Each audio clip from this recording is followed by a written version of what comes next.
Welcome. I'd like to begin by acknowledging the traditional custodians of the land on which we meet this evening.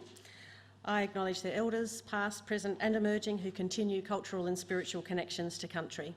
We recognise their valuable contributions to Australian and global society, and we recognise that where this campus now stands is a place that's always been a space for teaching and learning, collaboration and research, tens and thousands of years before it was established as the St Lucia campus of the University of Queensland, and those activities continue today. Professor Heather Zwicker, Executive Dean of the Faculty of Humanities and Social Sciences, UQ colleagues, industry colleagues and distinguished guests, ladies and gentlemen, welcome. My name's Megan Cassidy-Welch. I'm the McCackey Chair of History and the Head of School of Historical and Philosophical Inquiry here at the University of Queensland. And I'm delighted to welcome you all here this evening for the second annual HPI Public Lecture to be delivered by Professor Anne McGrath.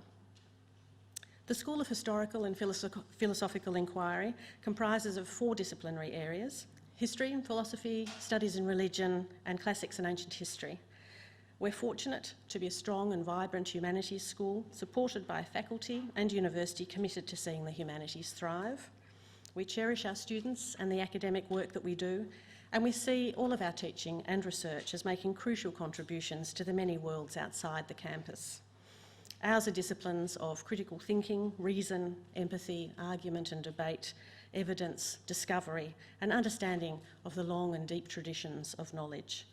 All of those things are at the heart of the school's work and our collective mission as scholars, as teachers and advocates of the humanities. And these annual lectures are part of that work too. We imagine these lectures as in terms of connection between academics, students, members of the public and the wider community, including our alumni. We're very proud to foster those connections and to create opportunities for all of those with links to the school, past and present, to share knowledge and exchange ideas. This evening, I'm very pleased to introduce to you Professor Anne McGrath, AM. Professor McGrath is the W.K. Hancock Distinguished Professor in the School of History at the Australian National University in Canberra. She's the director of a new research centre there, the Research Centre for Deep History.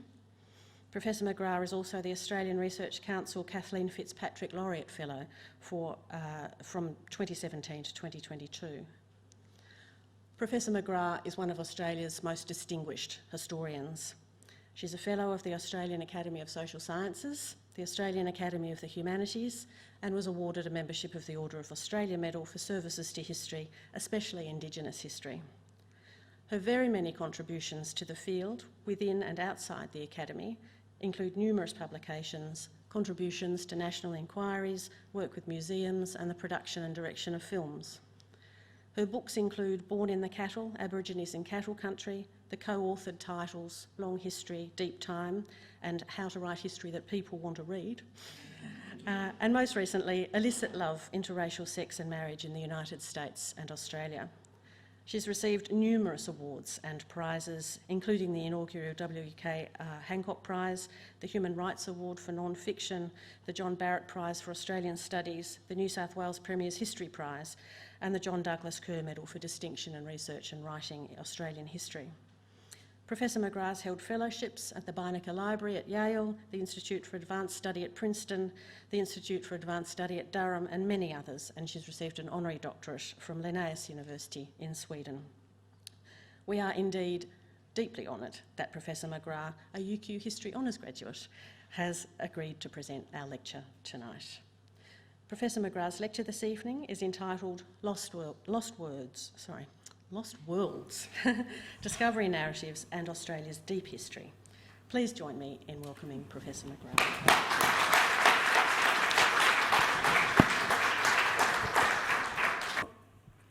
I greatly appreciate that very warm and flattering introduction. Thank you very much. And I certainly would like to acknowledge the traditional owners of the land that we are on, and also the Ngunnawal Ngambri people upon whose country I am honoured to work, and also the Ngarrindjeri. I'll be speaking about one of them today. So I also honour the innumerable elders, past and present, including my family, past teachers, colleagues and peers, some of whom I'm very happy are here tonight. So thank you all so much for coming and for your interest in this topic. And I'm particularly honoured to be invited to present the annual lecture for the School of Historical and Philosophical Inquiry. It's very special for me because of my formative experience here as an undergraduate at University of Queensland. As the first in my family to attend university, I found the place both awe-inspiring and intimidating. I had a Commonwealth scholarship and was supported by my parents, and it's lovely to have my mother here tonight and other family members here tonight. It's only sad that our wonderful dad, Brian, is no longer with us in this moment of time. He was very curious about so many things. So, as I walked up the stairs of the Forgan Smith building as an undergraduate, I still recall my heart pounding. I was quite terrified of some of my lecturers, actually. But I recall a huge history department and courses that covered so many corners of the planet and so many diverse approaches to history. I was keen to study non-Anglo cultures, so I studied Japanese, Chinese, Indian history. There was no such field as Aboriginal history or women's history, although in later years I enrolled in a pioneering course in race relations that was taught by Raymond Evans and Kay Saunders. It's an honour to have one of my lecturers, Professor Saunders, here tonight, and also one of her most inspiring students, and now my colleague, Professor Jackie Huggins. As an undergraduate, I was buoyed by the New Left and their promise of truth-telling in relation to the United States civil rights movement. I was convinced of the importance of finding out the hidden truths of Queensland history and Australian history through researching. And yet, after completing my PhD, I still recall some senior academics labelling the field of both Aboriginal and gender history as fads that would soon go out of fashion. Well, sorry, that prediction did not work out. Those fields have changed Australian history, and many of our wonderful young scholars and academics at University of Queensland and elsewhere are doing ever-expansive, innovative research in those fields. It's been exciting to see Indigenous history grow as a focus, one which informs the world and the challenges that our nation faces today. It's exciting to see more Indigenous scholars in the field, including, I'm pleased to see here, one of my recent PhD graduates, Dr. Shauna Bostock-Smith. Despite increasing knowledge and understanding the role of colonialism in Australian history, however, historians still remain stuck in many of our old ways. We have traditions, trajectories and chronologies, or periodisations, that we seemingly cannot escape. This lecture reflects upon the insights and gaps between scientific and Indigenous knowledge systems and seeks out what kind of role history might play in the future.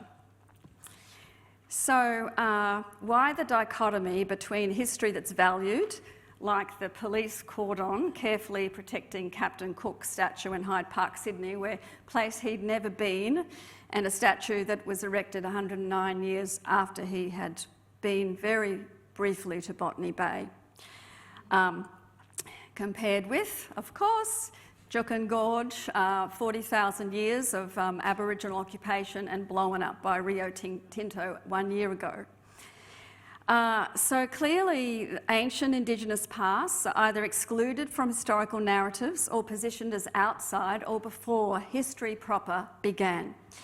In both academic and popular understandings of history, Australia's deep human past has not been integrated into the telling of the national story. Is it that its vast temporal and geographical latitudes are incommensurable for the history discipline, unable to be accommodated within its narrow ambit? Or is it the repeated telling in Australia's history books, in school texts, that eternally reinscribe discovery narratives, both in the claiming of new lands and in recent science? Discovery as a word and a concept in English has become very much overlaid with the imperial imagination, asserting sovereignty over lands that are previously unknown to Europeans. It's worth noting that claiming discovery was also a long-held basis going back to papal canon law for asserting rights to territories. And sovereignty, must be performed. It must be enacted to be legally recognised. Raising flags, renaming places, doing discovery reenactments are more than demonstrations. They matter. They are legally significant. History's narratives, its very plot lines and its beginning dates have long reinscribed British reassertions of sovereignty in Australia because they repeatedly tell these stories of discovery. And dates matter to historians. Historians seek to identify a relevant turning point, and our narratives need a beginning and an end date. In my view, as I've argued elsewhere, it's the emphasis on these discovery narratives that creates a monumental blockage that prevents the long, deep story of the Indigenous past from being included in Australia's national histories. And scholars of Aboriginal history, including myself, have commenced our stories in 1788, after the coming of the convicts to Port Jackson. Is it possible to displace these sovereign territorial chronologies? It may be more difficult than we expect, for Australian historians have become entrapped by these boundary marker dates. Maps of the world such as these show that Australia was not there. Well, not known to Europeans, of course. And then a part of Australia was there, and then things progressed, and that's after Captain Cook's trip. There was more understanding in Europe of just where Australia was and its shape, the shape of its coastline, which of course was very important to ocean navigation.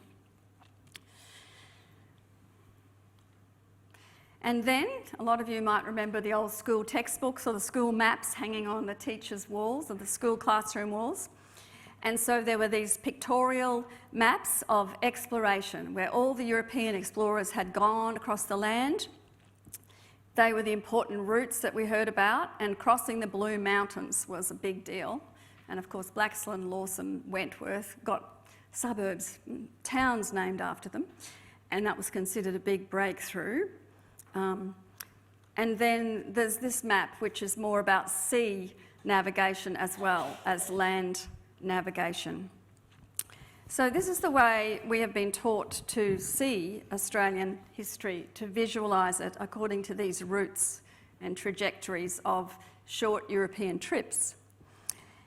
Indigenous Australians, of course, lived on the continent when it was joined to New Guinea, when the megafauna disappeared, when the seas rose and the climate dramatically changed.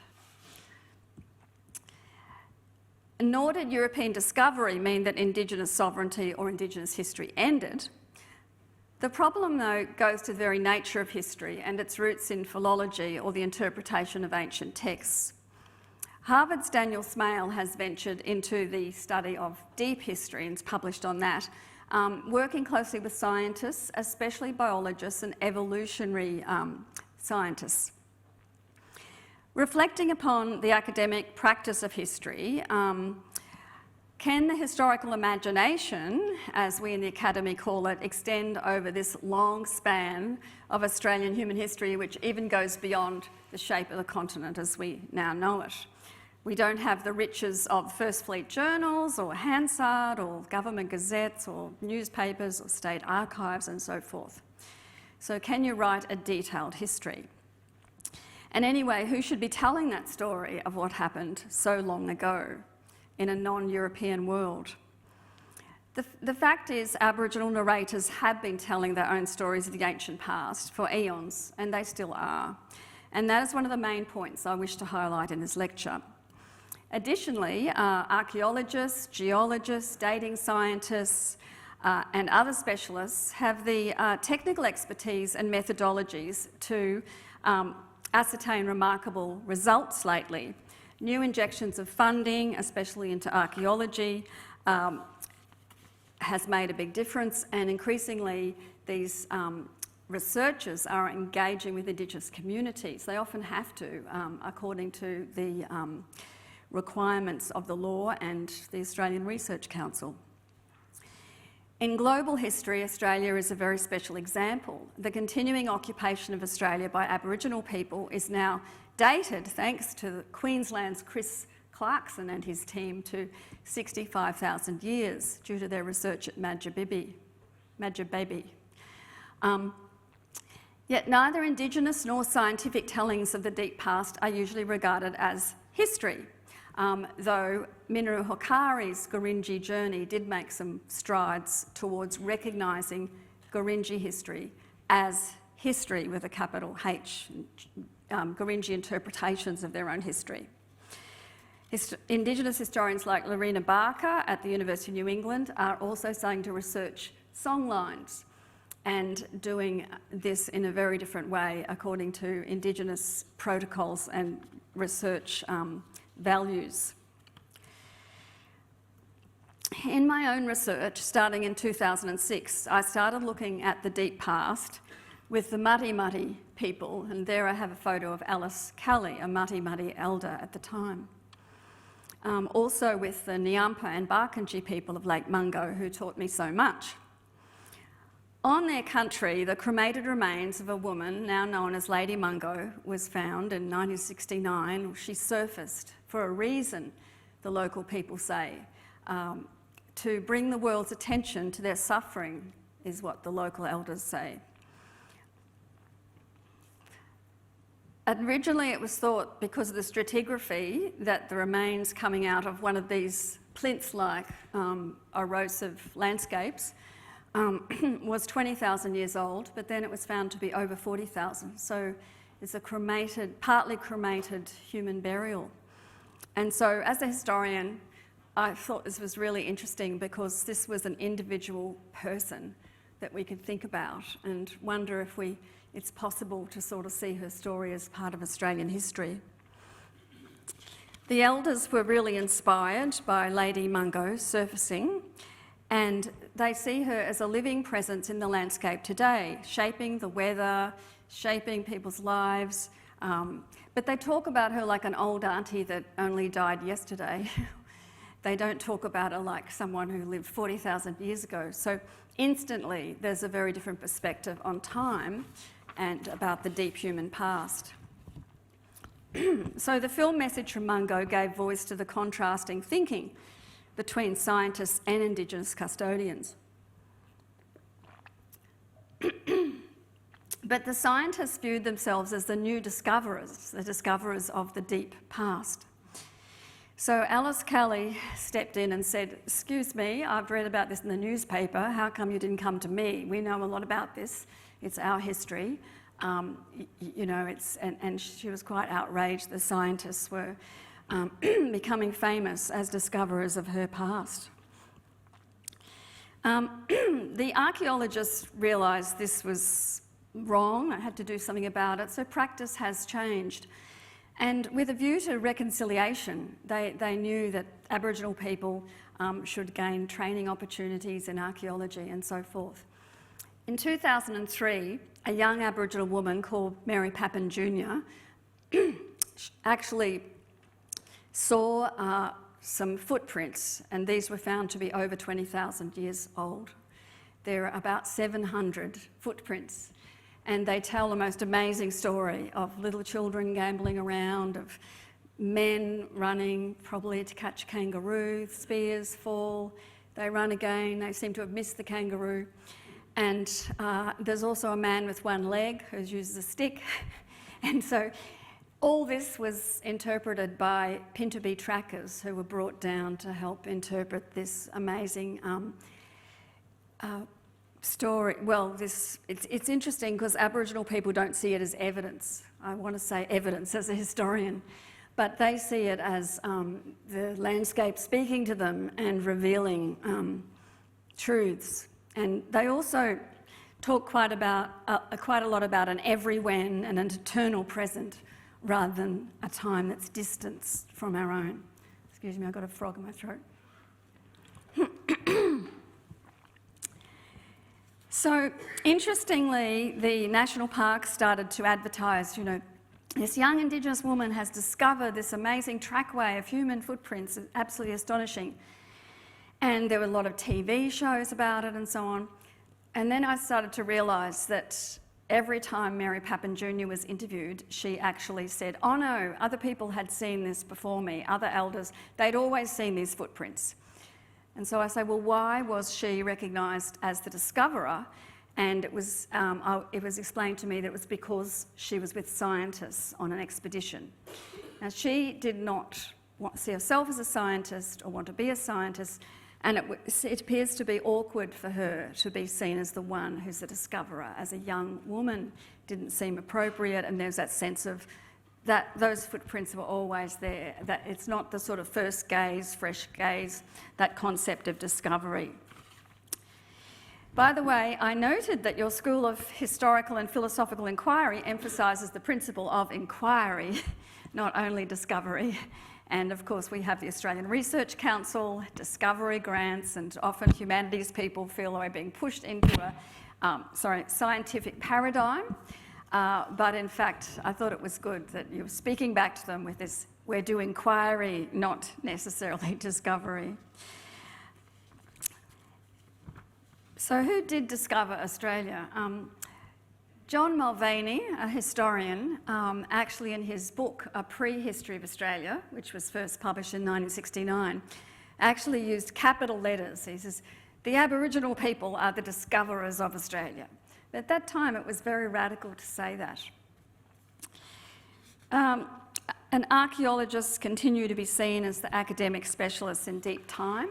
However, since the time of John Mulvaney and Isabel McBride, who also was absolute key in negotiating with the elders, the whole field of archaeology has become much more scientifically oriented and much more requiring a lot of technical expertise and publishing in journals that get the high citations like Nature, Communications.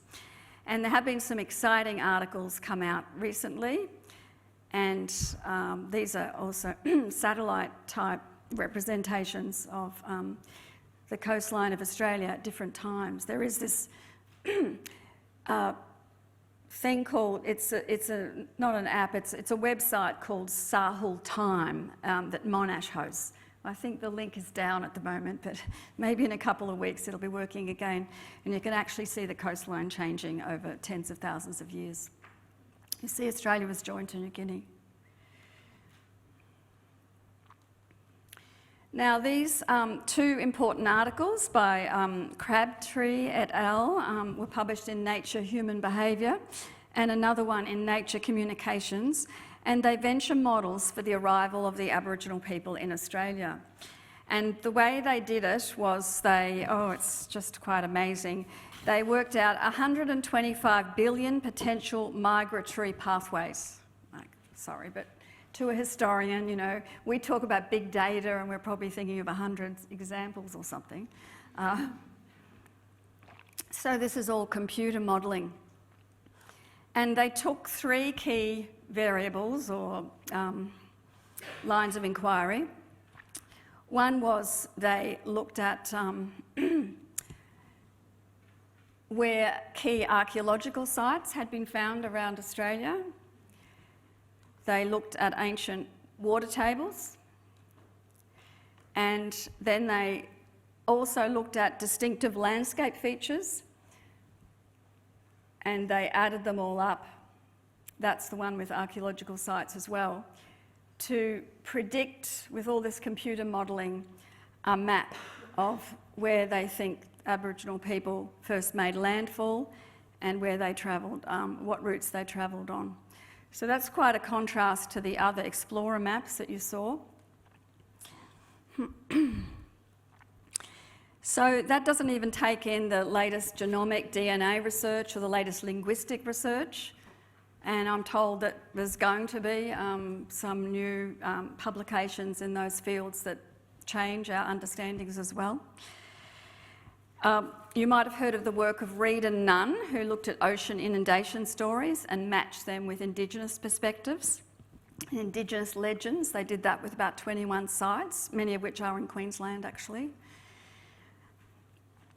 So is there a point at which science being done on the deep past might meet with history? That is, to inform a more comprehensive national understanding of the full Australian past. How might Indigenous knowledge, Indigenous science, in conversation with Western science and the history discipline, potentially narrate important aspects of the deep Indigenous past? Through a different kind of mapping the land, perhaps? Our research centre is trying to do this, and we're sort of at the beginning stages of it.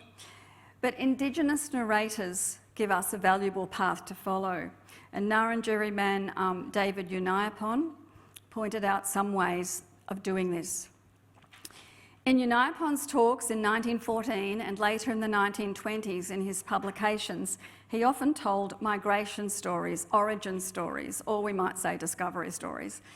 They're associated with his own clan and the tribal sovereignty of particular tracts of land. But he does talk also about ancient routes and pathways. In one article, finally published under his own name in a collection in 2001, he explicitly asked, where did Aborigines come from?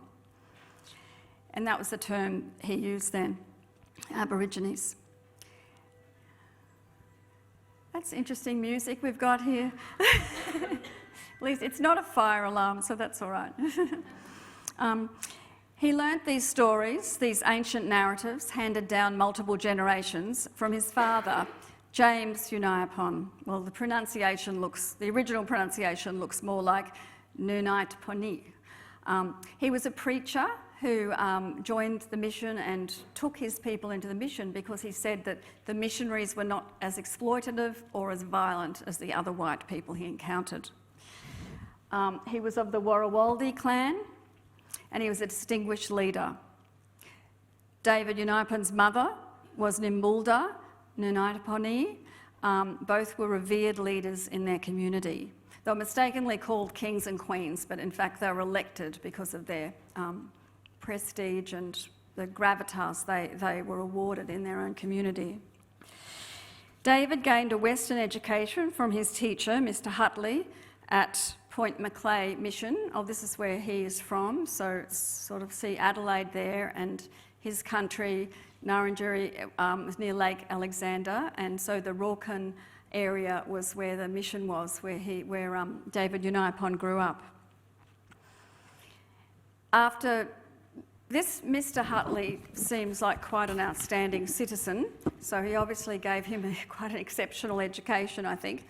Also, another family took in David Unaipon for a while, a church family. And then they got the idea of teaching David boot mending, and he didn't like that at all. Instead, he studied philosophy and physics, self-taught, and he was excited by the age in which he lived and its new thinking. He celebrated modernity. In one letter to a fellow scientist, and he called himself a scientist, he wrote, "We are living in a wonderful age in which the world has made a wonderful progress in commerce, science and art. What wonderful discoveries and inventions." And you can see the three wonderfuls. He's just so excited about the world and what, in fact, he was probably very interested in discovery and what will be discovered next. In 1914, he decided to start sharing his knowledge with wider audiences. And he spoke all over Australia, in Adelaide, I'm not sure about Brisbane, but Adelaide, Melbourne, Sydney, and well, mainly southeastern Australia, but lots and lots of smaller towns, all in those. But also he spoke in Sydney Cathedral, Melbourne Cathedral, very popular. He was a brilliant orator. He could play the organ, and instead of playing church hymns, he decided to go on to Mendelssohn and slightly more challenging tunes. And he just wowed the audiences with he was a great deep thinker and a philosopher. He published his work in newspapers and pamphlets and was quite he printed them, and arranged the publications himself, and he was quite a sensation. Oh, that's Mr. Hutley. So there are lots of articles which refer to him as a genius, and they talk about just what an amazing thing he was, but of course there's the race language. He's a typical pure-blooded Aborigine with a fine expansive forehead and thoughtful eyes, because these were the days of phrenology. And they would say things like this about non-Aboriginal people too. They'd be looking at their forehead to check their intelligence. Again, another article, an Aboriginal genius, full-blooded native who is philosopher, inventor and musician. Guess what he's talking about? The home of the first man in Australia. What is Aboriginal philosophy? A widely applicable theory that perhaps other people could benefit from. Oh, a wonderful darkie. See the influence of American songs and everything here, probably in that term. But once again, they talk about what tribe he comes from, and they know he's talking about his culture and how he values it, as well as science. Whence came the Abos? That was the question that he addressed in many of his talks. He was labelled the Australian Leonardo, and he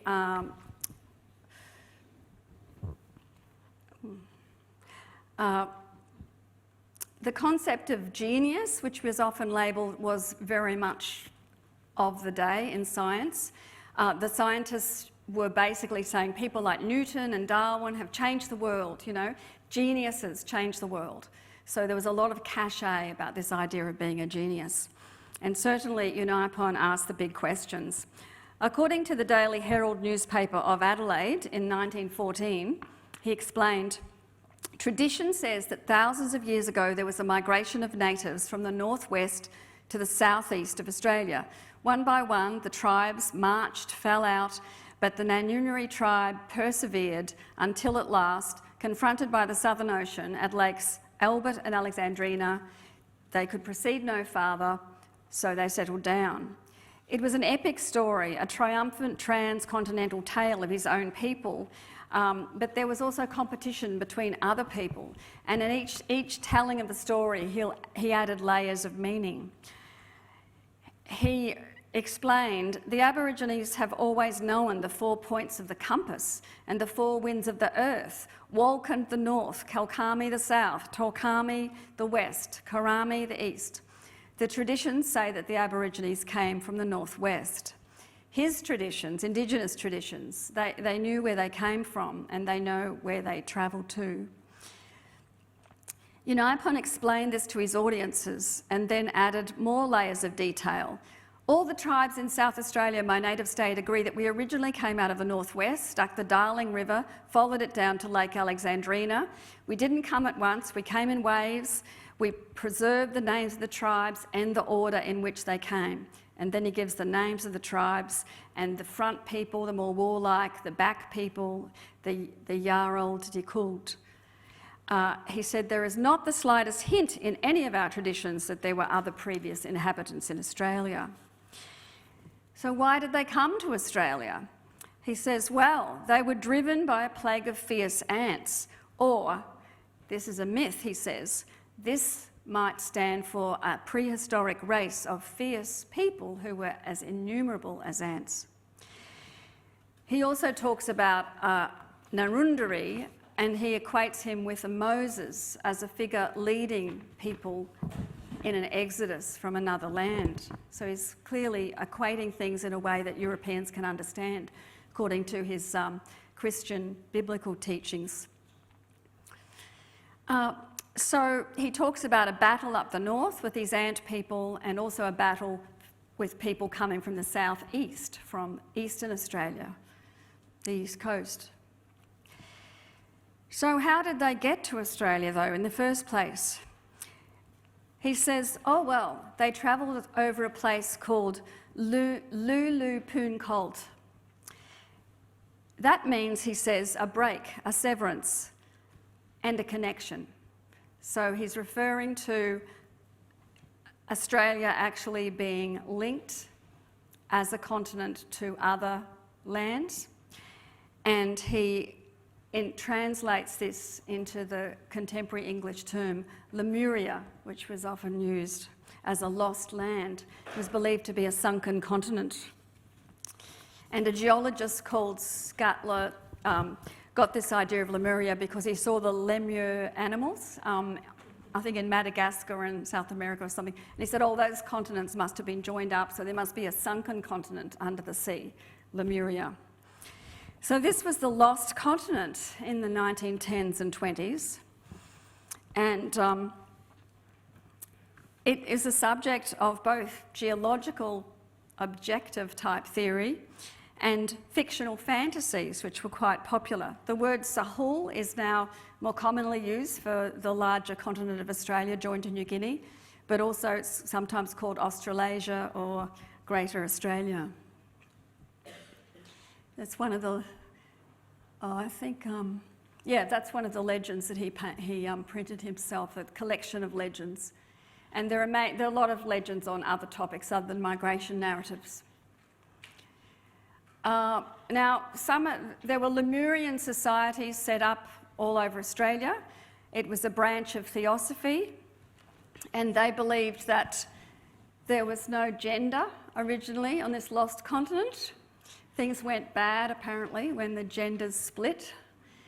And I had these ideas of 7 root races, and all this information was not scientific deduction. It came from a psychic revelation that only certain people had.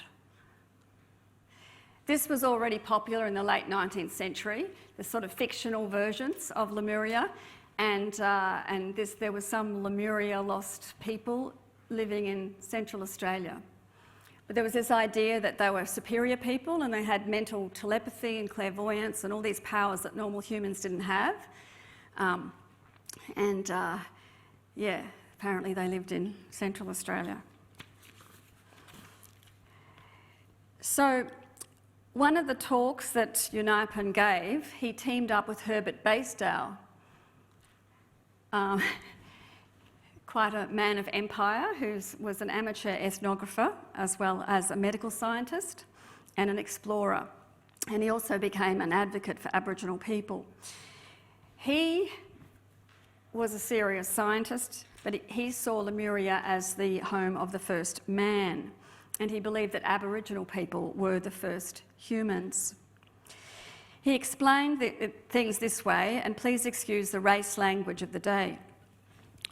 Herbert Bastow said, "Ethnological and scientific investigations all point to the fact that in former times there existed in the northwest of Australia a large continent which zoologists call Lemuria, and that this continent was the home of first man. All lines of migration are traceable from that portion of the earth. From thence the Australoid, including the Caucasian type, migrated northerly to Europe and southeasterly to Australia, the Mongoloid type easterly to Asia, and the Negroid west to Africa. In the Australian, the Aboriginal, you have a type of the original man, one who was isolated from the rest of the world, a full brother of ours, the Caucasian being just a later modification of the Aboriginal." So, were such theories being used to explain Unaipon's exceptionalism, the black genius thing? Well, there were a lot of race theories going around at the time, and there are theories by this chap called Haeckel, who believed that this was where Lemuria was, in the Indian Ocean, the sunken continent, and these were the trails of humans. And so this was actually arguing for the human race being one race, which at the time was speaking back to advocates of slavery who often argued about polygenesis and different species. But when anybody talked to Rudolf Steiner wrote quite a few books about Atlantis and Lemuria. And actually, Unaipon talked about how Indigenous people were great storytellers and that their legends should be in the same league as the Greek legends. They should be valued as important as those.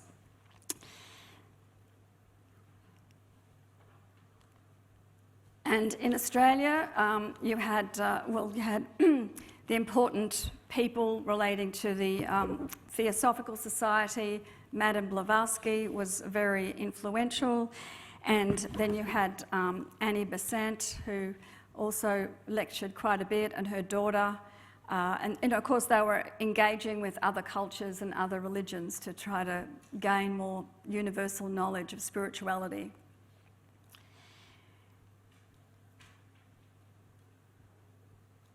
And then you'll see that, you know, today you could dismiss them as rat bags, but in fact they were very well connected. Like Mark Oliphant's father was in the Lemurian Society, which was very much about believing this fabulous land, and so was, and Ernest Scott actually married Annie Besant's daughter.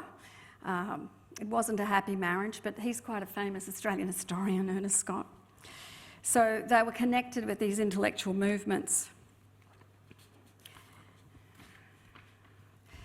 Jill Rose actually written really important work about the Theosophical Society and Lemurian Societies. So I did wonder if Unaipon would have found a contradiction between the science of verifiable geography and more fabulous mythical geographies, though notably he did use the word myth when describing Indigenous human origin stories. But as I said, he thought that they should be on the same level, valued equally to the Greek myths. And as you saw, that Atlantis was similarly interesting to the Lemurians.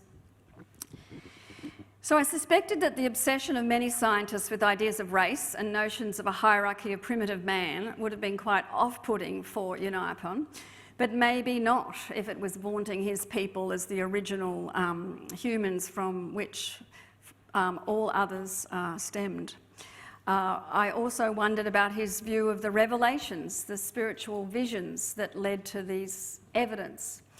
But then I thought, well, he's also a deeply spiritual man. He was very connected with Indigenous spirituality and a belief in revelations from the deep, deep past.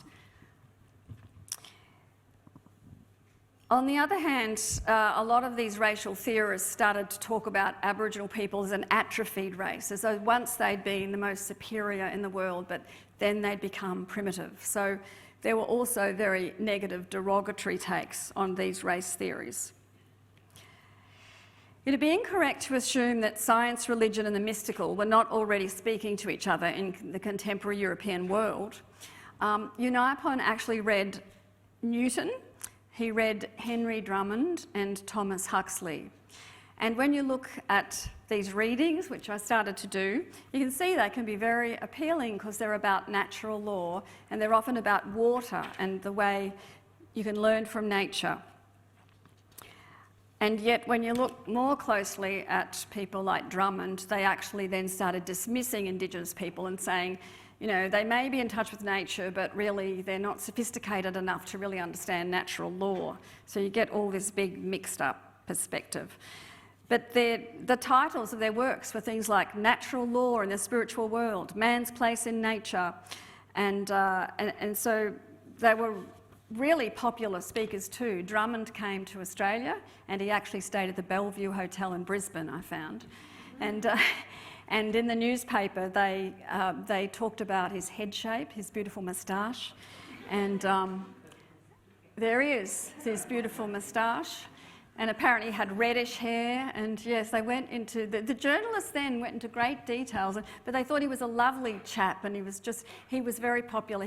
His books sold huge, you know, they were huge bestsellers, and he actually made sure they were published in cheap copies, and he spoke not only at academic venues, which it was the universities that brought him out to Australia, but he also made a point of speaking to the workers' clubs and all sorts of people. So he had this enormous following.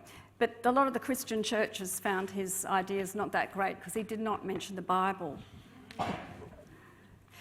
Now, there is one thing, however, that has puzzled me in this study. And, I just wanted to show you that because this is one of Unaipon's talks about hypnotism, clairvoyancy and mental telepathy in Aboriginal society. So he was not, even though he was a scientist, he's not averse at all to the power of these things. So anyhow, in August 1914, the British Association of Science had a conference in Australia. They went to Perth, they went to Adelaide, they went to Melbourne, and it opened officially in Melbourne. Unaipon wrote a letter to Bateson, who I mentioned before, to say he would like to meet the scientists when they go and visit my people at Lake Alexandrina. Please let me know by letter or wire. He's in Melbourne at the time, at the Cathedral building. Apparently he was hosted by the Royal Geographical Society in Melbourne. He may have been actually residing there.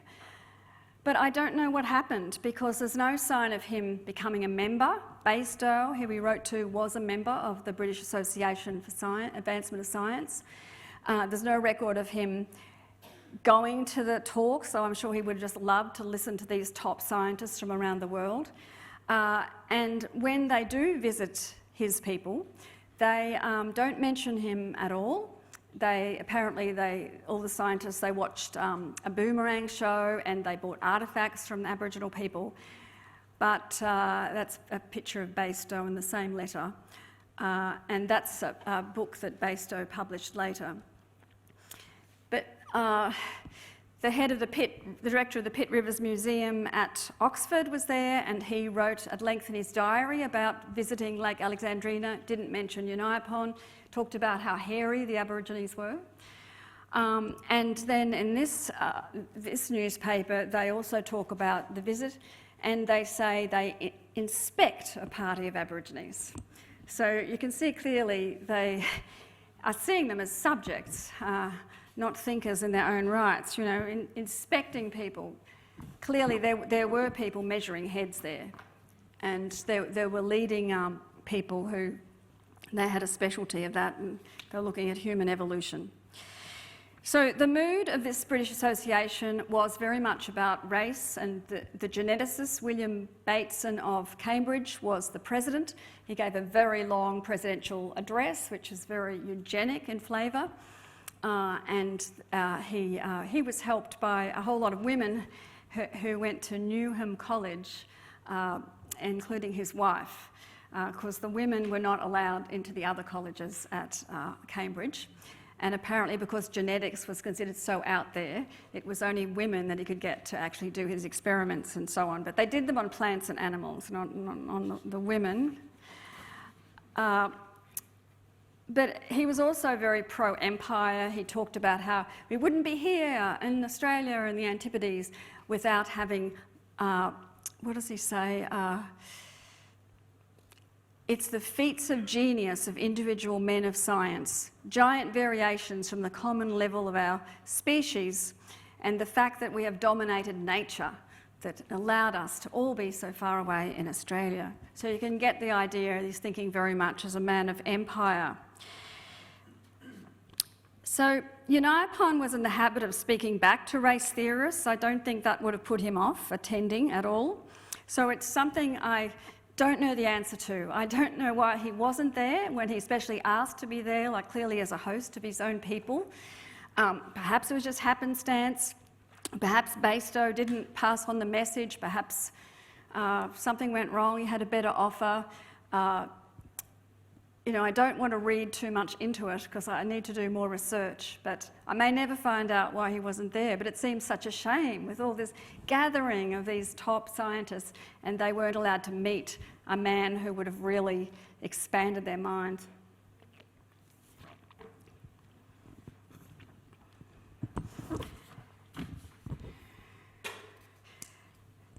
Now there is a book about this by Lynette, it's edited by Lynette Russell.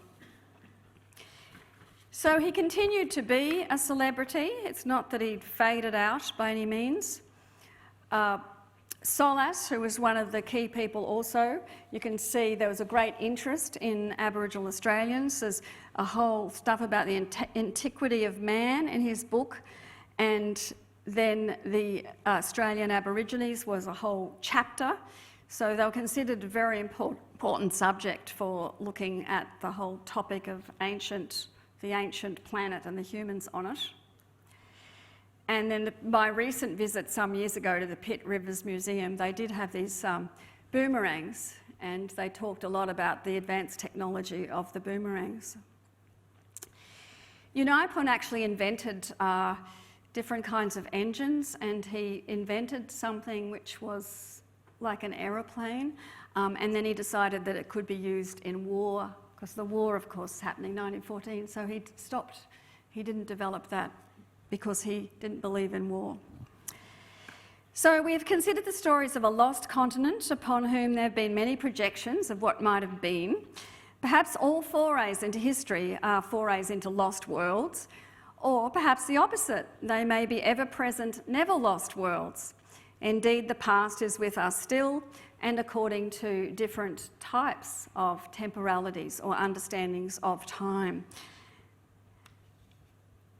In one sense, however, there were lost worlds in the sense of lost heritage and lost world heritage, because so many Indigenous cultures around the globe were destroyed. However, not entirely. So many Indigenous people have left records. Not all were educated as well as Unaipon or had the same opportunities, but they often recorded their stories to intermediaries, and we still have so many of those records available, and of course many Aboriginal people today still have their stories. Unaipon revelled in journey stories, often poetically. He talked about Old Man Murray, he talked about its connections, he talked about people going on epic canoe journeys, and then of course those rivers joined up to Queensland too, as Marcia Langton's pointed out. You know, there were a lot of connecting routes across the continent that connected Aboriginal people long before the white explorers came. So I think as historians we need to appreciate not only the scientifically predicted computer-generated journey routes, but the ones that Indigenous people have already been telling us about. We need to look at how Indigenous Australians shared their stories of the past in their own deep history-telling narrative styles, and how they did so without losing their more mystical, extraordinary readings of the world and their intimacy and connectedness with the natural world. As I said before, their relationship with the past was different, and part of that, I believe, is because of the very different duration of Australian Aboriginal people's past on this continent. In my view, Australian history would be greatly enriched if Indigenous and academic history making could mutually inform each other. And Australia is in a unique position here, though other nations could also benefit from what would become a truly global history. To do so, the discipline's parameters must be open to radical change, and with the support of leading Indigenous scholars like Jackie Huggins and up-and-coming graduates, I hope that our Research Centre for Deep History can contribute towards that change. Much urgent truth-telling is required, and in order to break down the monumental discovery narratives of Australian history-telling, there is much thinking and much work and much more inquiry to do. And I'll just show you some more photos of Unaipon, and this was a portrait by one of Australia's leading portrait artists in 1924. You can see his lively eyes in that, and yet his dual identity was always there. The artist described him according to his tribe, according to his totem, according to his father and mother's totem, and occupation, scientist, lecturer. He continued to be active for his people. We do have some voice recordings of him at AATSIS, which I'm really looking forward to listening to. He joined with other Aboriginal leaders to represent his people. Of course, he saw himself as a citizen of the world, but was actually not a citizen of Australia, because Aboriginal people didn't have citizenship rights. He died in 1967. He was in his 90s. But you can just see this beautiful portrait. He was a very charming, charismatic character. And of course, that's very well known. And now we've seen different scientific representations. And this is just some of our ideas for our Deep History Atlas. We're hoping that we can visualise Australian history in different ways. Thank you very much.